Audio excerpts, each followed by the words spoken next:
Magandang umaga po sa ating lahat. Purihin ng Panginoon. Ihanda po natin ang ating mga puso't isipan sa pagsamba, sa isip, sa pag-awit, sa panalangin, sa pagbibigay at sa pagkikinig ng kanyang salita. Sa Diyos ang kapurihan at kadulugyan. Tumayo po tayong lahat para sa ating call to worship.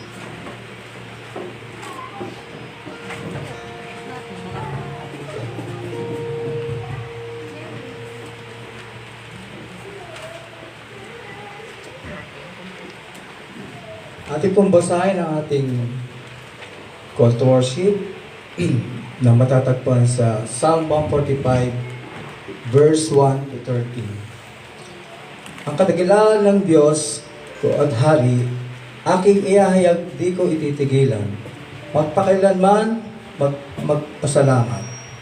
Aking papurihin, pasasalamatan, siya araw-araw.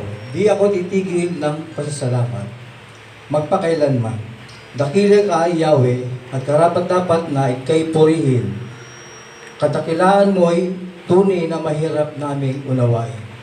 Sa alinmang lahi, ang inyong ginawa ay papurihan.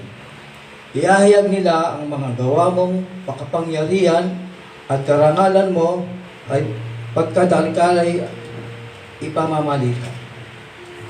At isasaysay ko ang mga gawa mo nakahanga-hanga. Ang mga gawa mong makapangyarihay ipapamalita. Sa lahat ng tao'y aking sasabihin, ikaw ay dakila.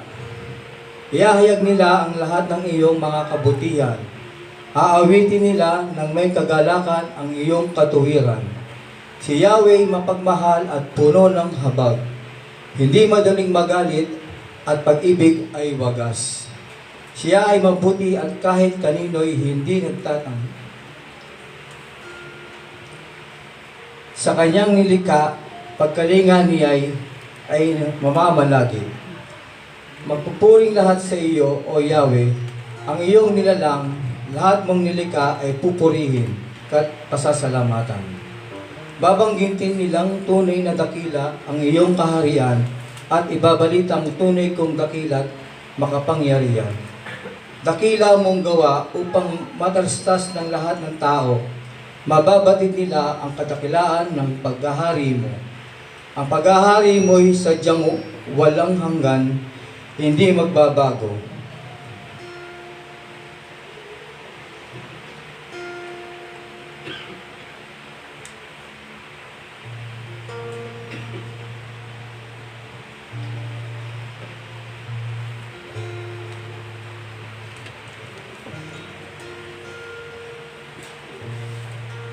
Tayo po'y manalangin.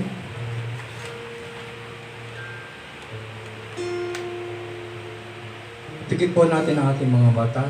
Panginoon, pinupuri ka namin, sinasamba at tinataas sa iyong kaharian. Lord, kami po ay lumalapit sa umagang ito at humingi ng kapatawaran ang bawat isa sa amin. Kung ano man ang nagawa namin pagkakasala sa isip man o sa salita o sa gawa. Ikaw na po ang bahala magpatawad sa amin. At nagpapasalamat din po kami sa aming sa mga biyayang natatanggap namin sa inyo. Batid namin na hindi ninyo po kami pababayaan at i-bless po ninyo ang bawat isa sa amin. Ganun din po, Panginoon, i-bless po din ang aming pastor na siya magbibigay ng mensahe ngayong umaga.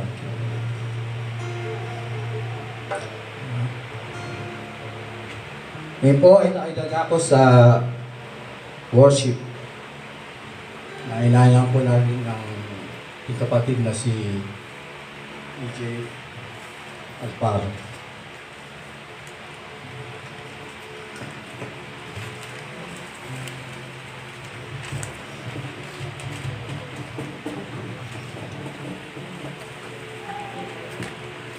Good morning po sa ating lahat and happy Easter po sa ating lahat. And sinasabi sa Psalms 145 verses 1 to 3, I will extol you, my God and King, and bless your name forever and ever.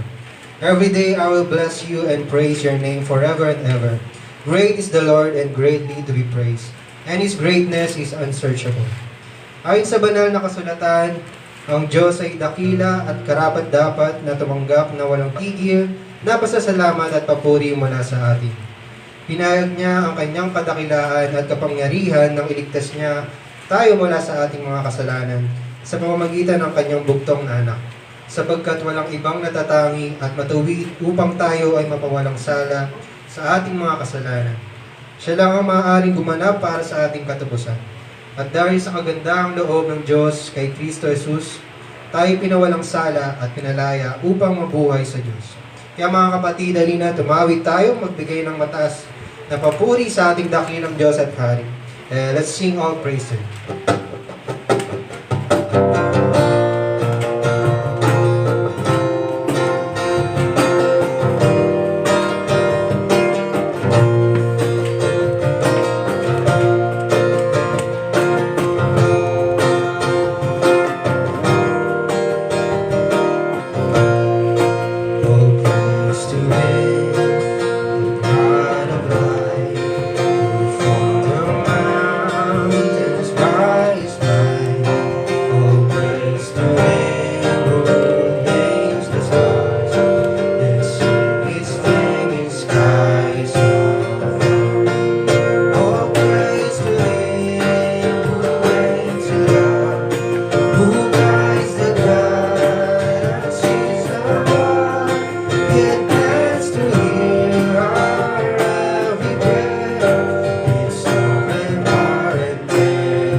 Holy, holy, holy.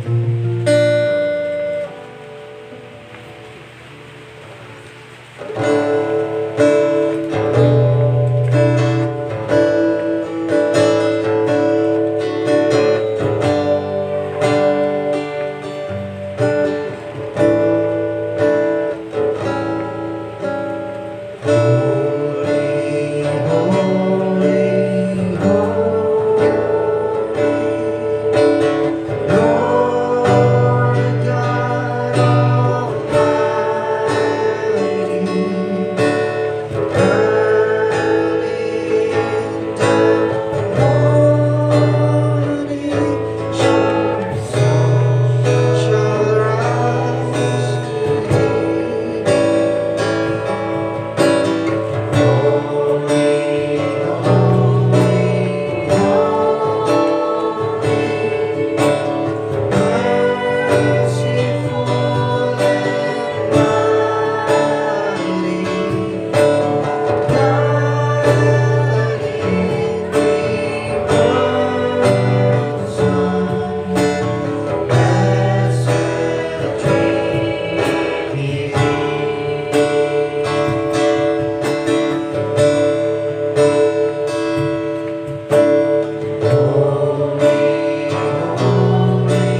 Ngayon po ay tatako na tayo sa pagbasa ng salita ng Diyos na magmumula sa Psalm 22 verses 27 to 31.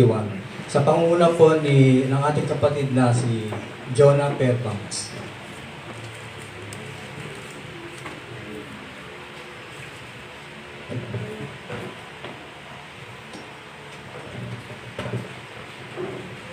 Inanyayahan ko po, tumayo po lahat para sa pag-aalang salita ng Diyos.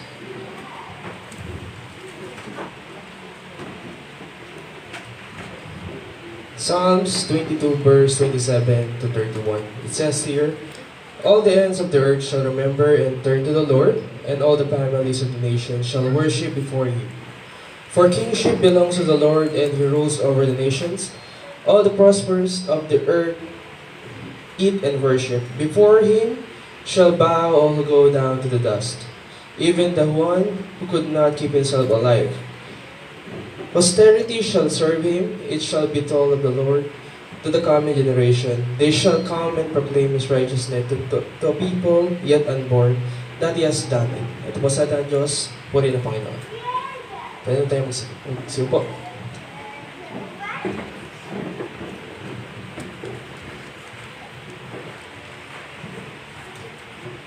So, pagtawagan ang ating pastor na magbibigay ng mensahe sa mga.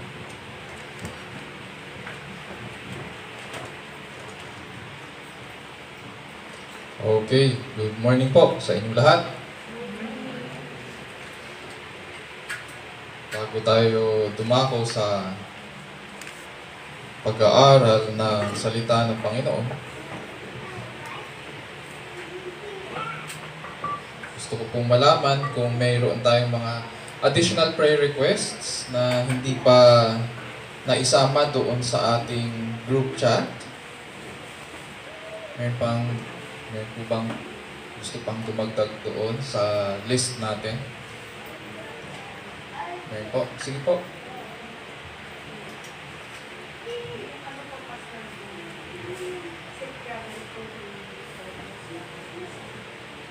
Okay. Kailan po ba yun?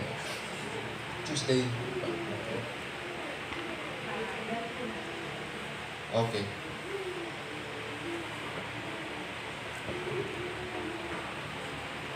Saan po yung destination niya? Istanbul. Okay. Okay. Meron pa po? Wala na? Sige. So, ipikit po natin ang ating mga mata at dumulog po tayo sa ating Panginoon. Tayo manalangin. Our dear Lord, we thank you once again for another day that you have given us. We thank you, dear Lord, for your grace that sustains us week after week. Thank you for the strength. We thank you for health. Thank you, dear Lord, for giving us resources that we need so that we can fulfill our responsibilities at mga commitments and duties namin. And thank you, dear Lord, that you have prepared us for this day.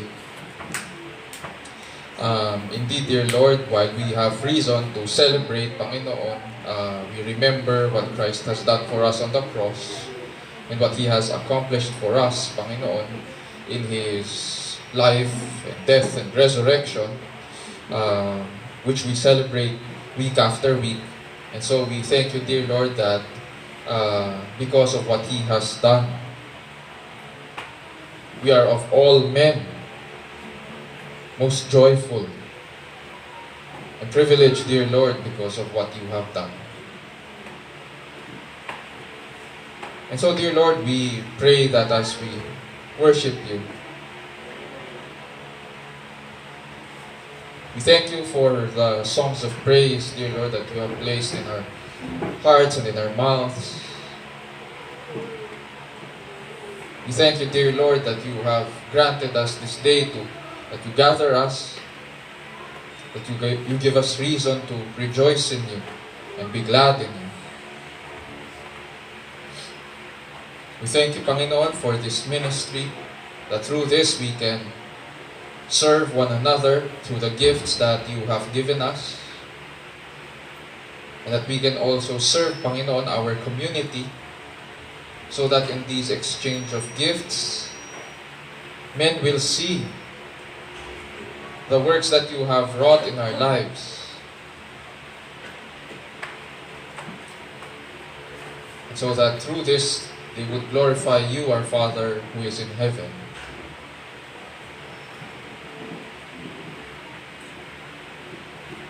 We thank you, dear Lord, that through this ministry, we are also able to preach and teach the gospel and all the things that Christ has commanded us to do. Grant that we would continue in this until you return.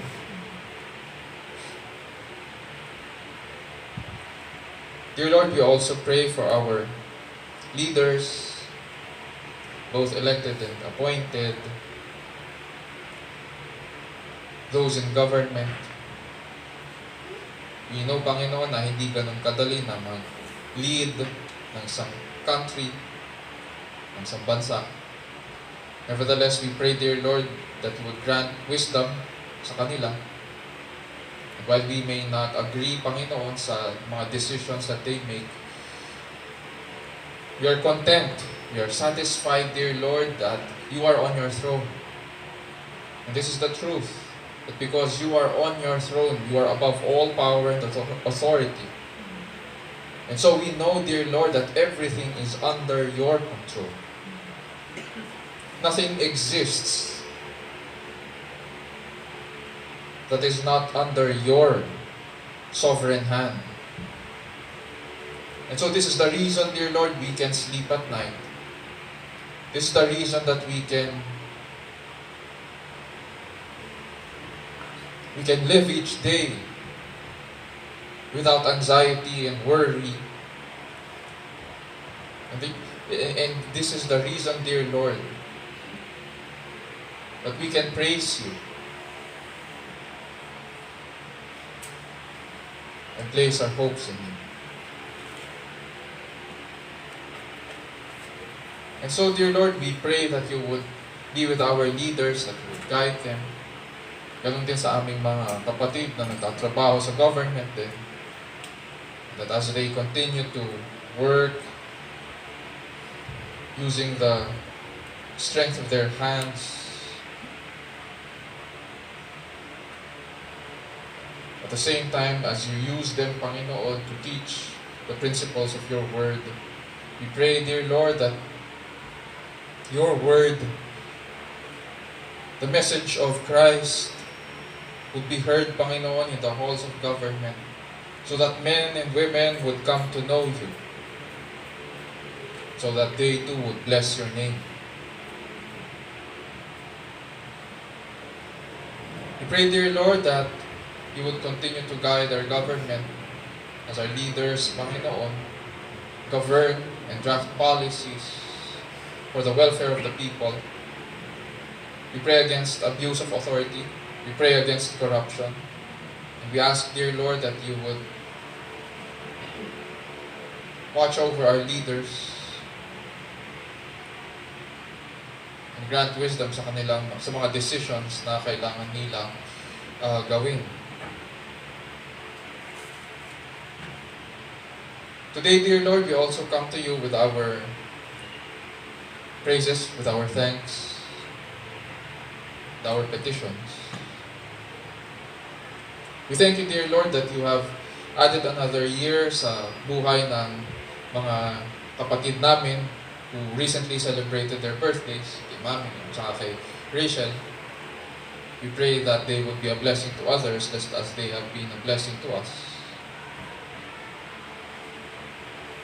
We also pray, dear Lord, that you would grant that they would continue to grow in grace and in the saving knowledge of our Lord Jesus Christ. We also thank you, dear Lord, that you have guided those of us na umuwi ng province and have come back safe and sound. Thank you, dear Lord, as well, that you continue to strengthen us and keep us. You continue to provide us with work, the blessings of work, so that we can continue to care for our families and provide food on the table. We thank you for strength. We thank you, dear Lord, that you continue to grant us, preserve us day after day, so that we would persevere in the faith.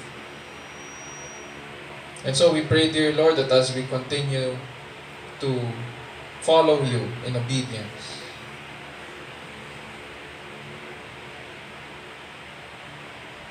we ask, dear Lord, that you would grant us to see the truth and prove that your will is indeed pure and true, and so that we would prove as well in our lives what it means to be led by Christ.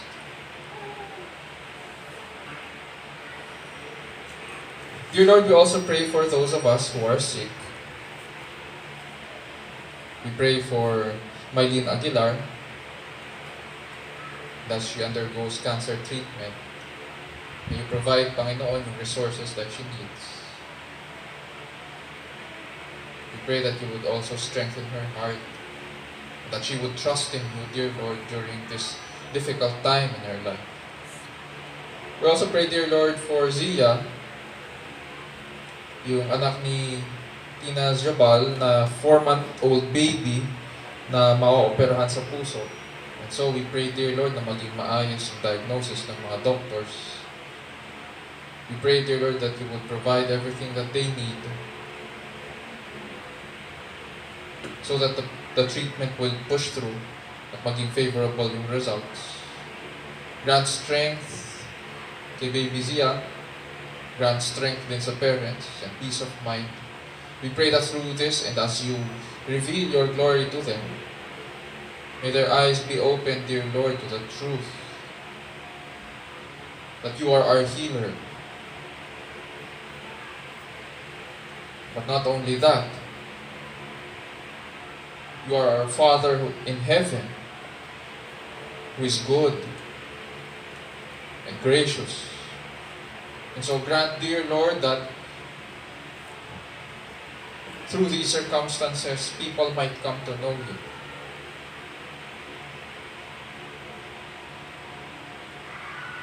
That people would rejoice in you.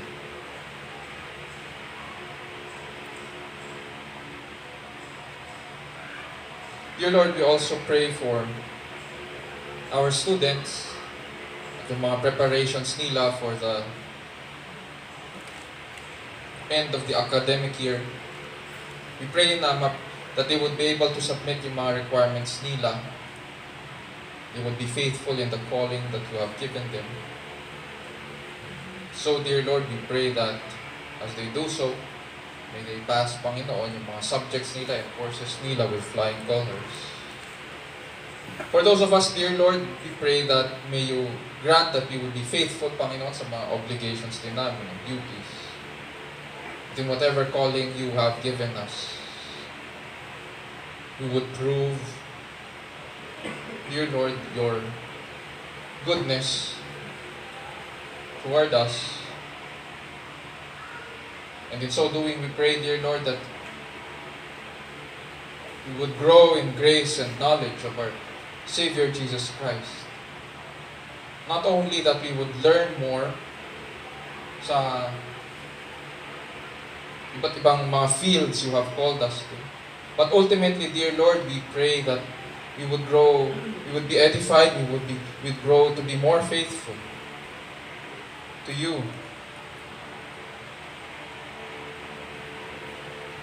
So we pray, dear Lord, that we would grow in holiness.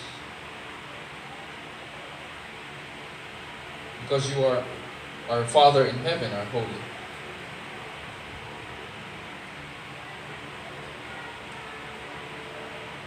We also thank you, dear Lord, that through these times, we are able to depend on you, to rely on you. You grant us to draw closer to you. this would be our first Easter, first Resurrection Sunday without Kuya Danny. And so for those of us, dear Lord, who are grieving and still facing bereavement, we pray for comfort and peace. Pray that for strength. Be with us, dear Lord, and may you see us through. As we now approach your word, dear Lord, we pray that you would open our eyes to the truth, so that we would see your majesty and beauty, your perfections in the teaching of your word. Open our ears, dear Lord, so that we would hear your call and that we would respond to the voice of the shepherd who calls his sheep. And as you do so, we pray, dear Lord, that we would come to you.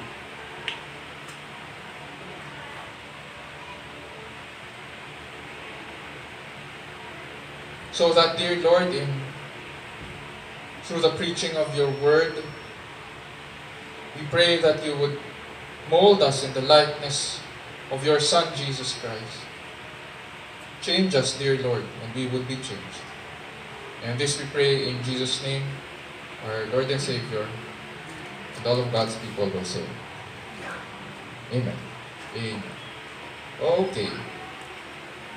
So, buksan po natin ang ating mga Bibles sa Psalm 22, verses 27 to 31. Psalm 22, verses 27 to 31.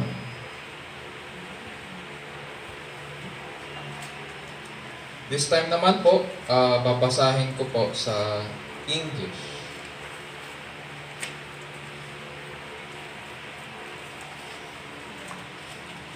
Nasa last part na po tayo ng pag-aaral natin ng Psalm 22 sa series natin on the sufferings of the Savior.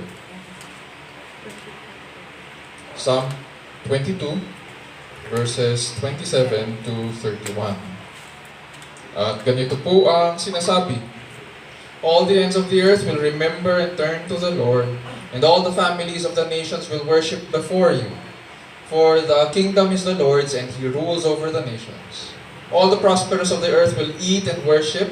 All those who go down to the dust will bow before Him, even he who cannot keep his soul alive. Posterity will serve Him. It will be told of the Lord to the coming generation. They will come and will declare His righteousness to a people who will be born, that He has performed it. So this is the word of the Lord. Praise be to God. So, sa months-long na ating pag-aaral, at naging bahagi rin ito ng ating paghahanda sa mahal na araw, pinag-aralan po natin ang Psalm 22. Nang simulan po natin ito, na natutunan po natin na sinulat ito ni Haring David at a very difficult time sa kanyang buhay. At nakita natin sa verses 1 to 10 how God remained silent sa kanyang mga panalangin. Nahihirapan siya dahil nga pinagtatawanan siya at nililibak siya ng kanyang mga kaaway. At kahit ilang beses siyang dumulog sa Panginoon, ang pakiramdam niya para siyang pinabayaan. At dito nga kinuha yung sinabi ng Panginoong Hesukristo dito sa Psalm 22, yung sinigaw ng Panginoon mula sa krus, my God, why have you forsaken me? Ngunit, iniwan po ba ng Diyos si Haring David? Iniwan rin po ba ng Diyos ang Panginoong Hesukristo? Pinabayaan ba? So, pabaya po ba ang Diyos? Sa verses 11 to 18, pinaliwanag ni Haring David na ang kanyang mga kaaway ay mga makapangyarihang tao at may kapangyarihan po silang pumatay. Bumagsak ang kalusugan ni Haring David sa kakaisip sa kanyang sitwasyon. At ang nangyari ay sumalakay ang kanyang mga kaaway. Kinuha ang kanyang kasuotan at pinagtawanan siya. Sa lahat ng ito, nanatiling tahimik po ang Diyos. Tapos sa gitna ng kanyang panalangin sa verses 19 to 26 naman, biglang sumagot po ang Diyos. Nagkaroon po ng pagbabago sa kalagayan ni Haring David. Nagsaya po siya sa kaligtasang pinadala ng Diyos at ipinamalita ito sa buong kapulungan at bayan ng Israel. At nang malaman nila ito, nagsaya rin po sila kasama ang kanilang hari. At dahil sa kapangyarihan at kaligtasan ng Diyos kay Haring David, pinagpala po ang buong bayan.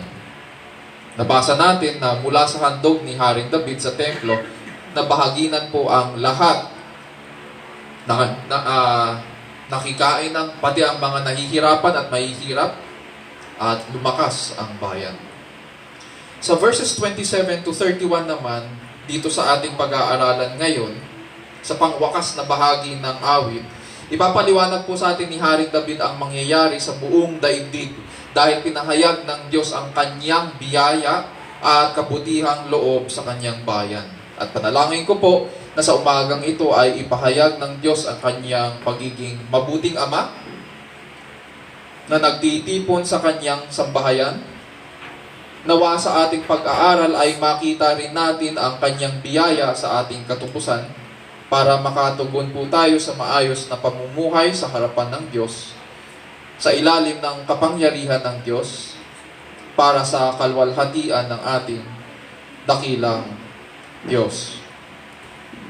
Sa umagang ito, ganito po ang magiging tanong natin sa Scripture. What is the result or what happens when people hear that God is gracious and good to His people?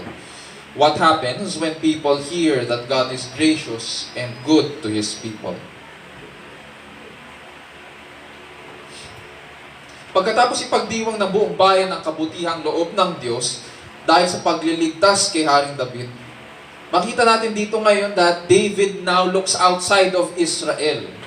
Yung perspective niya in verses 11 to 26, nasa loob ng Israel. Nakita niya na nagsasaya sila. Pero dito sa verses 27 to 31, he now looks outside of Israel and describes to us what will happen to the peoples of the earth. Verses 27 to 28, ganito po ang sinabi niya. All the ends of the earth will remember and turn to the Lord, and all the families of the nations will worship you. For the kingdom is the Lord's, and He rules over the nations. Dahil pinahayag ng Diyos na siya po ay maawain at puno ng kagandahang loob, nakilala siya ng mga hindi Israelita. Ang tinutukoy na ngayon ni Haring David dito sa 27 and 28 ay hindi Israel, kundi mga Hentil, hindi Israelita. Ang tinutukoy dito po ay mga pagano. At ang sabi niya, dahil sa kagandahang loob ng Diyos sa kanyang bayan, makikilala siya ng mga hindi Israelita. Kumalat ang magandang balita sa iba't ibang bansa at ang mga nakarinig ng tungkol sa gawa ng dakilang Panginoon ay nagsisamba. Meron po bang Israelita dito? Wala naman. Lahat tayo ay mga Hentil. Walang Israelita dito. And so, we can also say na sa pagsulat ni Haring David ng awiting ito, we can also say na he was writing prophetically. Na pinakita ng Diyos sa kanya yung mangyayari sa hinaharap.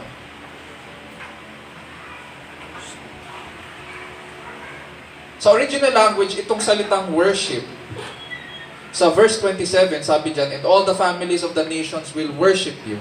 Itong salitang worship ay nakakahulugang to bow down. Literally, ang larawan na nasa kanilang isipan ay magmamanikluhod ang mga bansa. Magpapatira pa sila sa harapan ng Diyos. Kanino daw magpapatira pa ang mga bansa? Hindi kay Haring David. Hindi naman si Haring David ang nagdala ng kaligtasan. In fact, si Haring David nga ang nangangailangan. At saka, pag inisip natin, ang pananakop ni Haring David ay hindi naman umabot sa buong daigdig.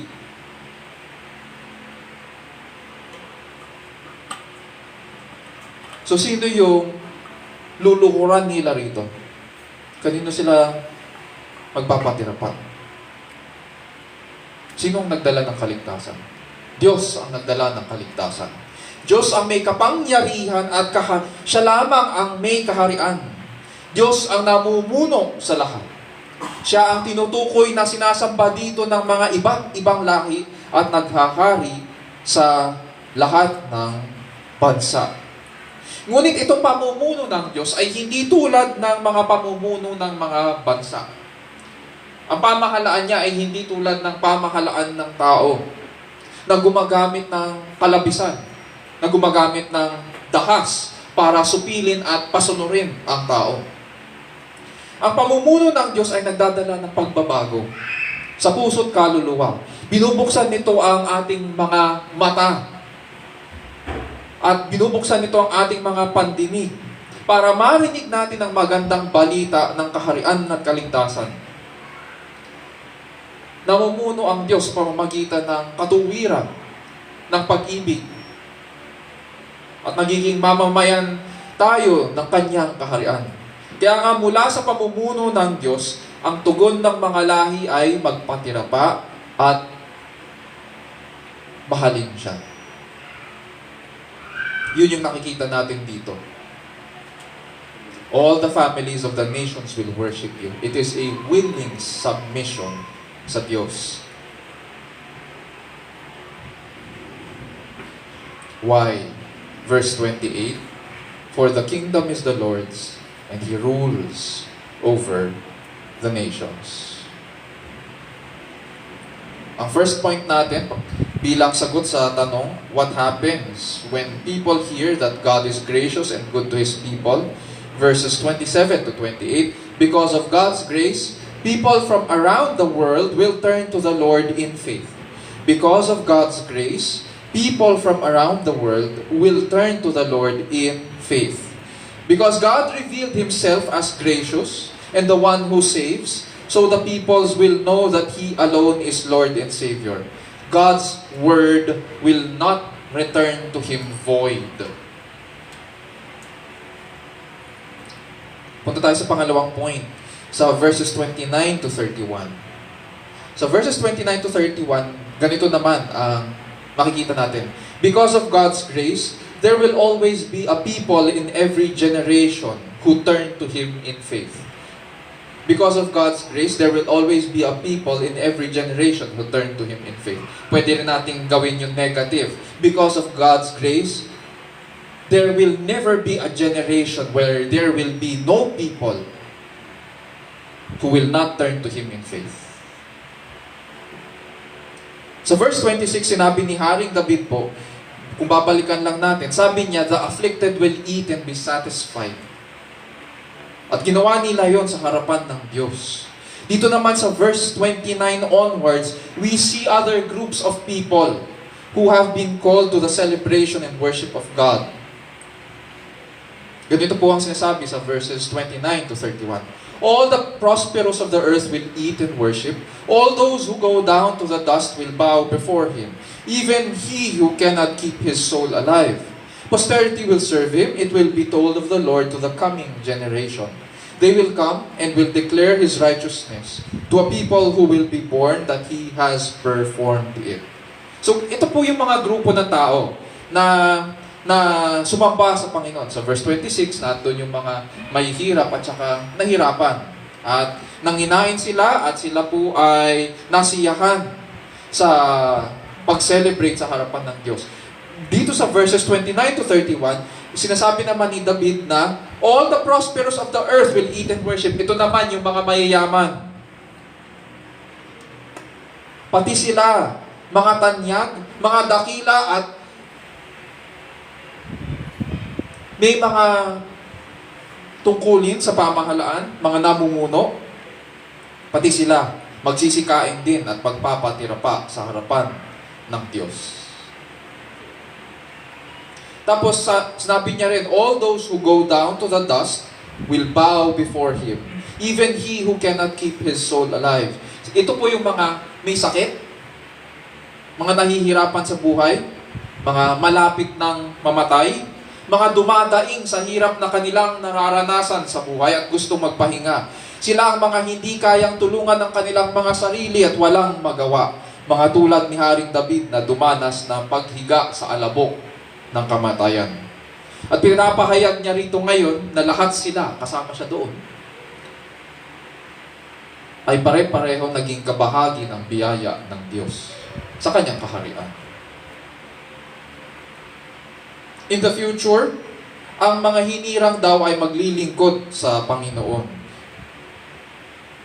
Sa verse 30, may binanggit po siyang binhi. Isang binhi ay maglilingkod sa kanya, or a seed or posterity will serve him. Maglilingkod sila sa pamamagitan ng pangangaral ng ukol sa Diyos. Mangangaral sila, magbabahagi sila.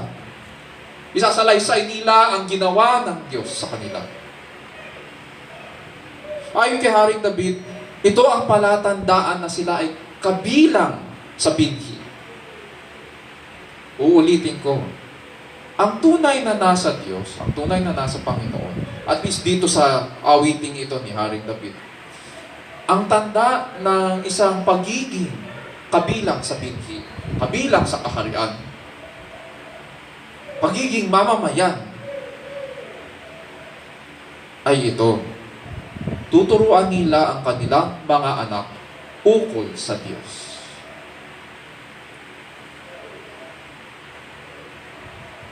Sasaysayin nila ang katuwiran ng Panginoong Diyos sa susunod na saling lahi. Sabi dyan, posterity will serve Him. It will be told of the Lord to the coming generation. To the coming generation.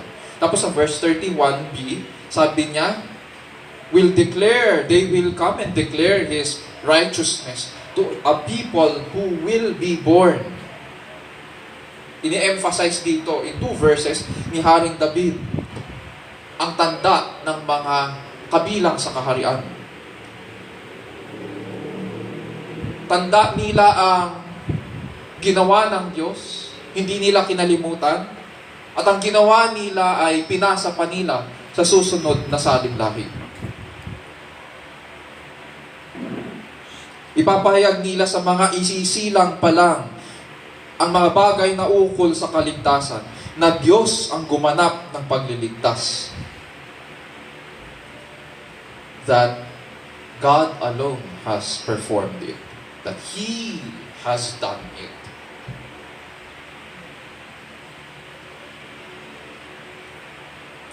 And so dito sa question natin sa umagang ito, what is the result or what happens when people hear that God is gracious and good to His people? 2 things. Because of God's grace, people from around the world will turn to the Lord in faith.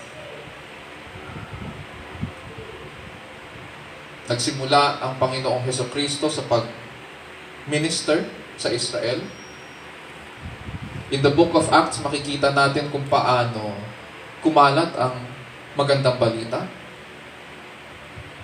at umabot sa Asia Minor at sa Europa, sa Rome. Sa panahon natin, nakita natin na nakarating sa atin ang magandang balita ng Panginoong Hesukristo. Kaya nga tayo nagtitipon dito ngayon.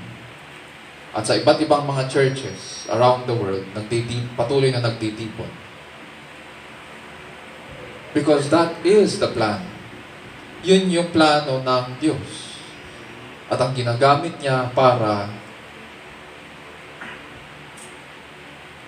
mamuno sa mga tao ay hindi dahas,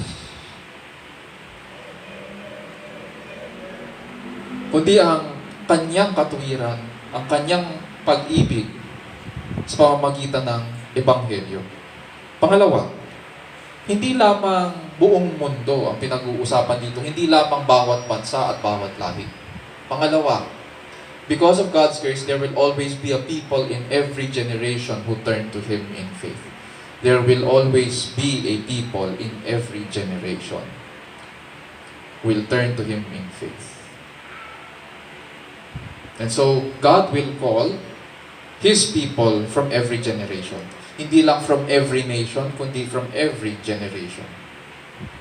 Mga kapatid at kaibigan, pagkatapos ng 1,000 taon nang ipahayag dito ni Haring David ang pagliligtas ng Diyos, na siya lamang ang gumawa nito, that He has performed it, maririnig po natin ang alingaw nito doon sa krus mula sa isang hari na mas dakila pa kay Haring David.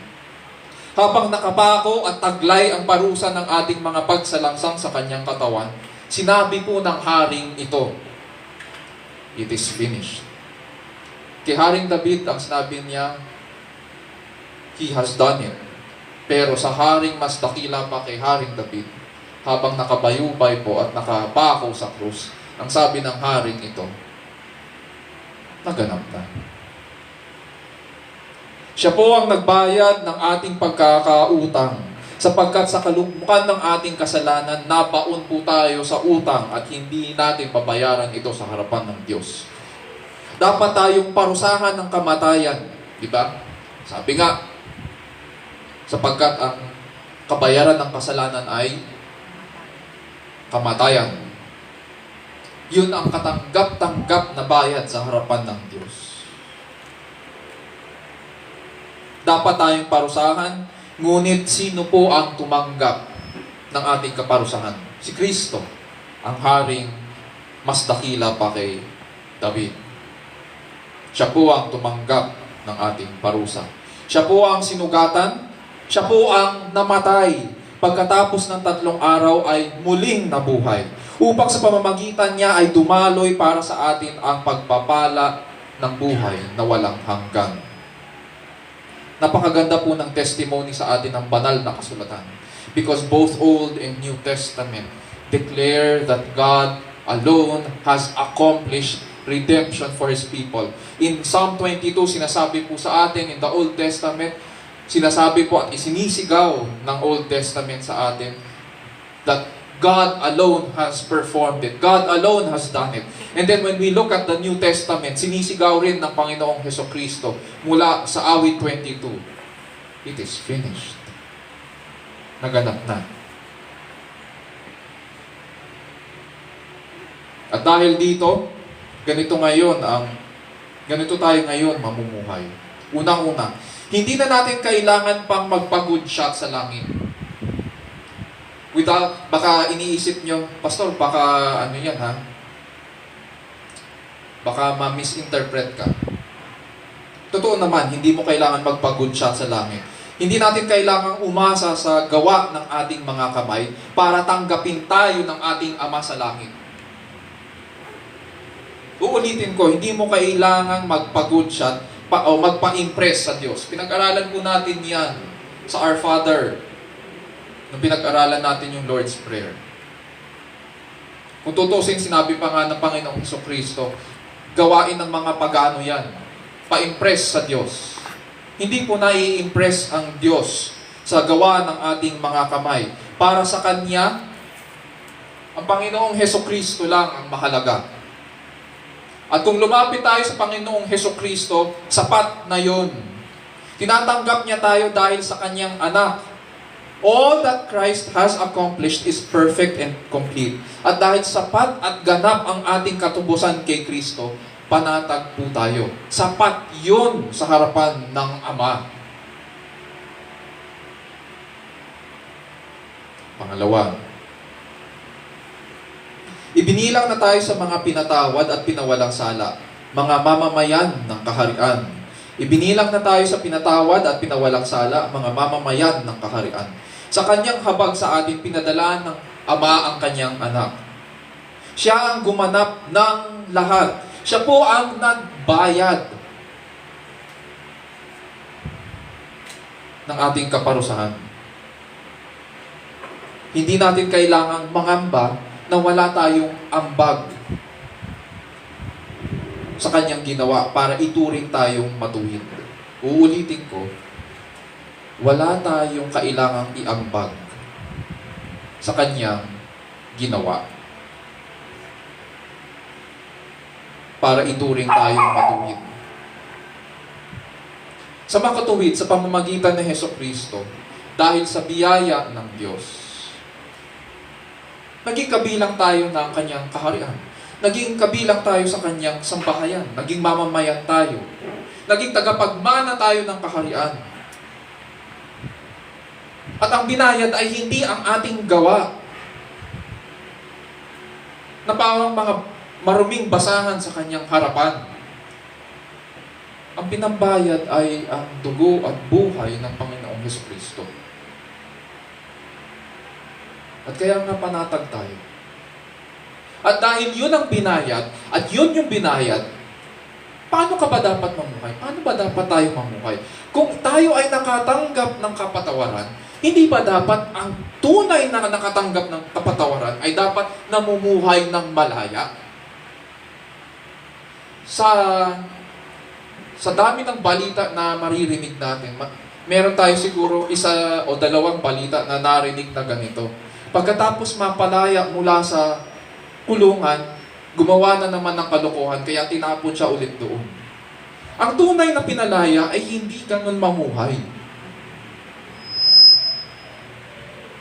Ang tunay na malaya o tunay na pinalaya, dahil alam niya na may nagbayad para sa kanya, alam niya, tatanawin niya ng utang na loob yun. At ang expectation sa kanya nung nagbayad nun, ay kailangan mamuhay siya ng responsable. At ang kalayaan para sa kanya,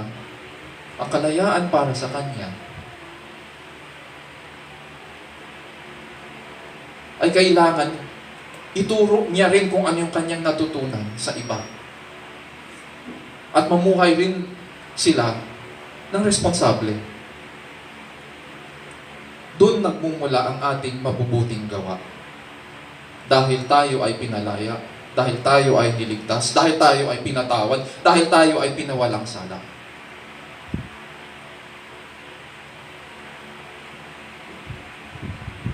At ang tunay na kabilang sa kaharian ng Diyos ay namumuhay ng may dignidad. Dahil tayo ay mamamayan ng kaharian. Ang tugon natin bilang mga pinawalang sala ay papuri at pasasalamat sa Diyos. At yun yung binabanggit dito ni Haring David. Lahat sila kumakain sa harapan ng Diyos. Lahat sila nagsasaya. Lahat sila umaawit sa kanyang harapan.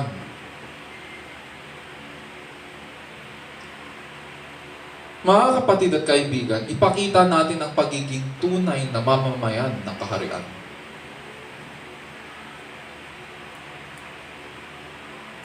Ipakita natin ang pagiging tunay na pinatawad sa ating isip, sa ating salita, sa ating gawa. Pakita natin na dahil nakatanggap tayo ng kapatawaran, pakita rin natin na marunong tayong magpatawad. Pangatlo, tinitipon natin ang ating mga pamilya upang saysayin ng Panginoon sa susunod na salinlahi. Tinitipon natin ang ating mga pamilya upang saysayin ng Panginoon sa susunod na salinlahi. Ayon kay Haring David, ang isang tanda ng pagiging kabilang sa mga hinirang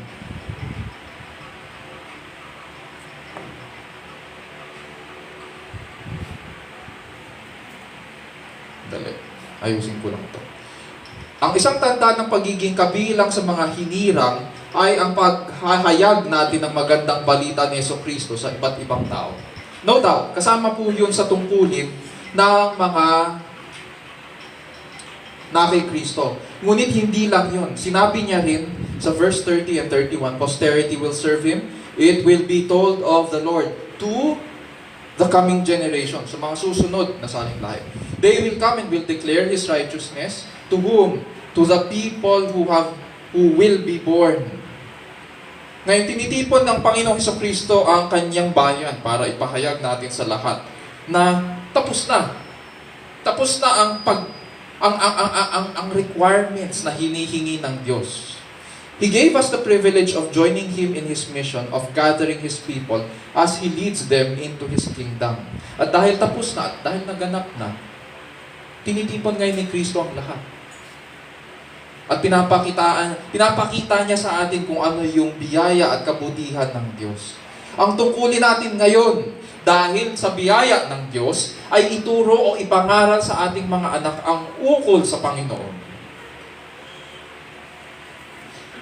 Ang tungkulin natin ngayon ay palakihin natin sila sa pagkilala sa Diyos. At saysayin sa kanila na ang ating pangangailangan ay kaligtasan at Diyos ang gumawa nito. Uulitin ko, kailangan natin saysayin sa ating mga anak at ganoon din sa ating mga kaapu-apuhan ang ating pangangailangan ng kaligtasan. Kailangan natin sabihin sa kanila na Diyos ang gumanap nito. He has performed it. It is finished. He has done it. And because God revealed Himself as gracious and the one who saves, makikilala po siya ng mga lahi na siya ang Panginoon na tagapagligtas. Sa bawat panahon, laging mayroong sali ng lahi na maglilingkod sa Kanya sa pamamagitan ng pagpapahayag ng Ebanghelyo. Ipangangaral nila ang Kanyang kabutihan at kagandahang loob sa kanilang mga anak at kaapu-apuhan. Darating rin po ang araw na anupat ang lahat ng nilalang na nasa langit, nasa lupa, at nasa ilalim ng lupa ay maninikluhod at sasamba sa Kanya. At ipapahayag ng lahat kay ikaw ay sa Panginoon o kay ikaw ay kaaway niya, lahat magpapahayag na si Hesukristo ang Panginoon sa ikararangal ng Diyos Ama. Sapagkat sa hinirang niyang bansa, si Yahweh ang nagligtas. Hindi niya sila iniwan o pinabayaan. Siya po ang gumanap. Mga kapatid, isa puso natin ang mga bagay na ito at iukol po natin ang ating sarili sa tapat at dakilang Panginoon. Tayo manalangin. Our dear Lord, we thank you for your word. It corrects us from our misconceptions.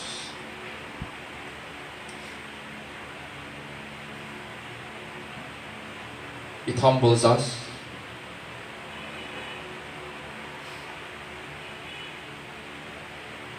Because of our pride and self-centeredness. Thinking, Panginoon, that we can contribute to our salvation. Thinking that we can be equal with Christ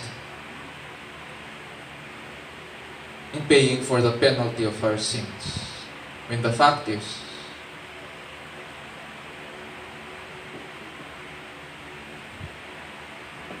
it is only Christ,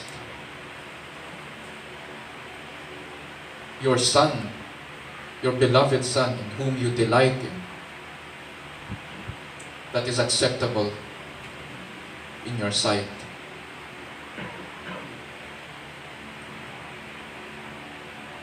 And so we praise you, Panginoon, because you have chosen Him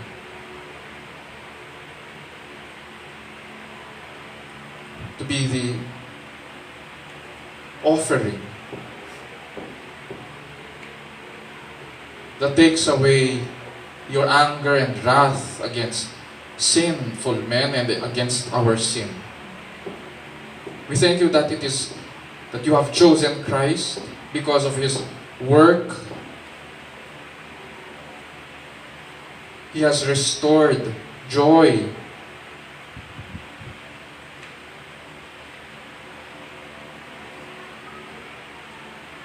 to your people and joy in your presence as well. And because of Christ, it pleases you, our Father, to give us the kingdom.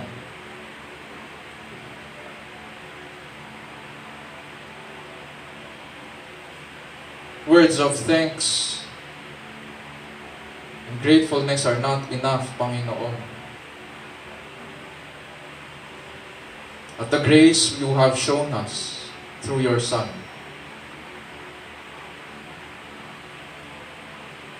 And so we thank you that week after week after week, we are taught from your word, we are taught by you.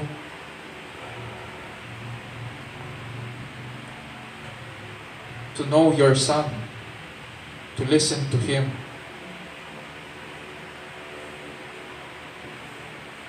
And so grant, dear Lord, that we would be faithful as we hear your word. That just as you have been a good father to us all, so may we be good parents, Panginoon, to our children. Just as you have taught us what it means to live, not only by bread alone, but by every word that proceeds from the mouth of God. So we pray, dear Lord, that we would be able to teach, we would be equipped, dear Lord, to pass on sa aming mga anak, sa aming mga kaapu-apuhan ang magandang balita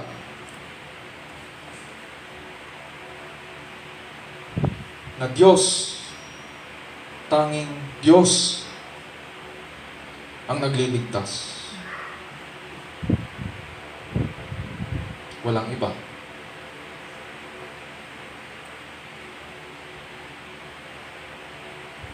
You have done it. And it is finished.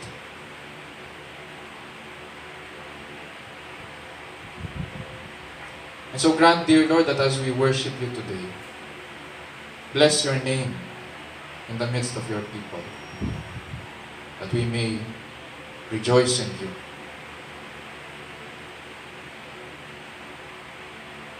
And that we would grow in grace and knowledge of your Son. And this we pray in Jesus' name, our Lord and Savior.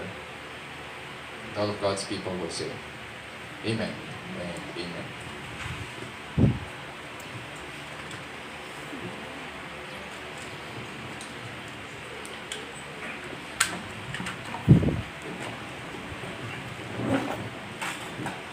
Tunay nga ang salita ng Diyos ay katotohanan at ito ay kanyang kinasihan, nagtuturo ito ng katotohanan tungkol sa ating Diyos. At ito rin ay nagsasaway at nagtutuwid sa bawat mananampalataya. Sinasanay tayo nito kung paano ang matuwid na pamumuhay ayon sa kanyang kalooban. At kung paano ang tamang pagsamba sa tunay at nag-iisang Diyos. Tayo po'y dadako sa pagbibigay kahit sa na-offering.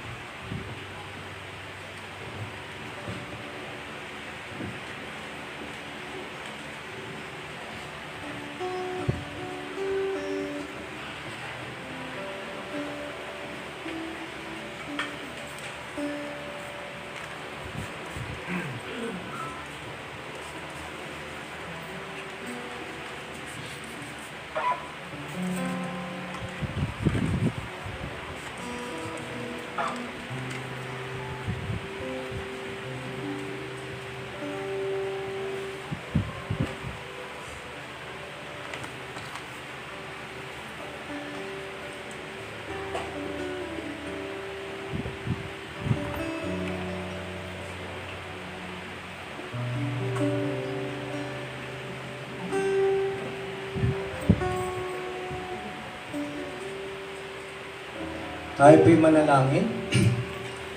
Lord, salamat po sa biyayang ibinigay ng bawat isa sa amin. Ito po ay makakatulong sa aming paglago ng iglesia at magamit din po namin sa mga gastusin ng aming church. Pagpalain mo po ang bawat isa. Amen. Atin pong mawitin ang doxology.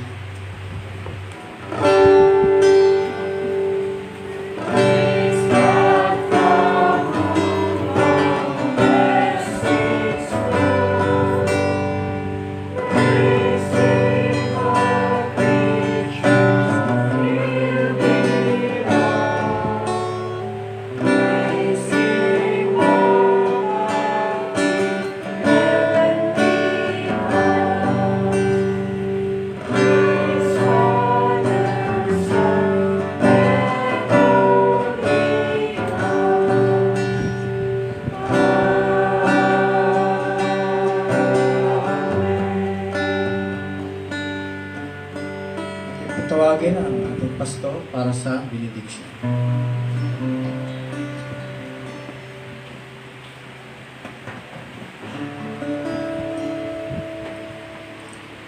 Okay. Mga kapatid, purihin po natin ang ating Panginoon at tanggapin ang kanyang pagpapala. Now to Him who is able to establish you according to my gospel and the preaching of Jesus Christ, according to the revelation of the mystery which has been kept secret for long ages past, but now is manifested and by the scriptures of the prophets, according to the commandment of the eternal God, has been made known to all the nations, leading to obedience of faith. To the only wise God, through Jesus Christ, be the glory forever. Amen.